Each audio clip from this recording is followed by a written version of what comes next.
Eh bien bonjour, je suis aujourd'hui en Algérie comme je le fais très régulièrement pour faire le point sur nos opérations industrielles et commerciales donc dans le pays. Et je profite de cette occasion pour prendre la parole et dans l'esprit de clarifier la situation de notre projet industriel.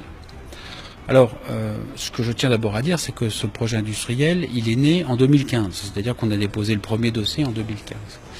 Et que nous avons franchi de nombreuses étapes, et les dernières étapes ont été l'affectation du terrain d'El Amoul à des vocations industrielles, ce qui a été fait de manière très officielle, un CNI, un CPE, des demandes d'agrément, etc. Donc tout cela s'est déroulé au fil du temps et de manière tout à fait conforme.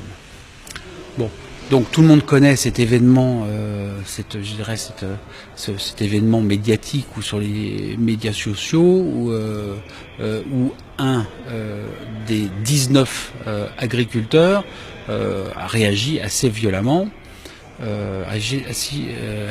Assez violemment. Bon. Ce qu'il faut savoir, c'est que les 18 autres soutiennent ce projet et ont accepté les conditions d'indemnisation qui étaient proposées. Et plus généralement, la population autour de ce site supporte ce projet qui est créateur d'emplois et de richesses. Donc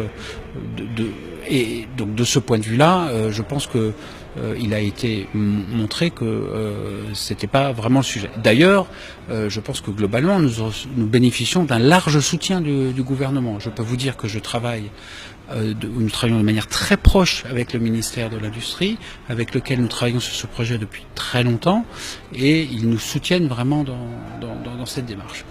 Donc, en conclusion, je pense et j'espère que, fort de tout ça, un projet qui a été dont la valeur a été démontrée, des conditions, une petite anecdotique dont on voit qu'elles n'ont pas de fondement, la volonté du gouvernement, le fait que cet accord a été signé avec les deux ministres de l'industrie de l'économie des deux pays, je pense que les choses vont se dénouer. Et je suis confiant quant au fait que les choses se dénouent.